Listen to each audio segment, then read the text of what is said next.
আমাদের প্রত্যাশা হলো যেটা জনগণ প্রত্যাশা করে আমাদের কাছ থেকে, সেটি আমাদের প্রত্যাশা।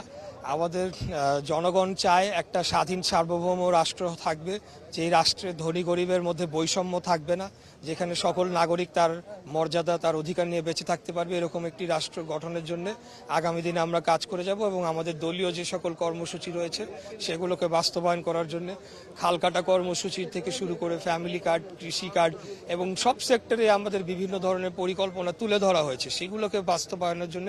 এবং আগামী দিনে বাংলাদেশের যে চ্যালেঞ্জগুলো রয়েছে, সেখানে ক্লাইমেট চেঞ্জ থেকে শুরু করে বলেন, ঢাকার ভিতরে যে এরকম অত্যাধিক চাপ, যার কারণে আপনারা দেখেছেন পরিবহন ব্যবস্থার এত সীমিত ক্যাপাসিটি থাকা সত্ত্বেও এটা নিয়ে কিন্তু আমাদের সরকার ভালো সার্ভিস দিয়েছে অত্যন্ত, যদিও অনেক জায়গায় সেটিকে ঠিকমতো সেভাবে তুলে ধরা হয় নাই।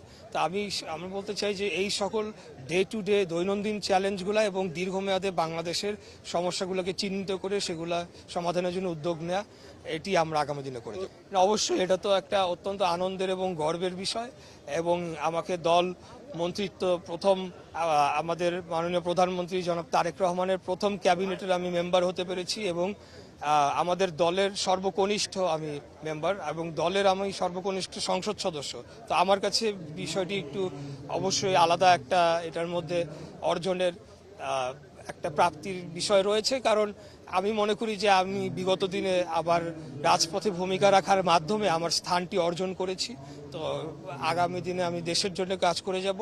যখন আমাকে যে দায়িত্ব পালন করতে দেয়া হবে, রাষ্ট্র পরিচালনার দায়িত্ব হোক বা দলীয় যে কোনো দায়িত্ব হোক, সেটি পালন করার জন্য আমি প্রস্তুত রয়েছি।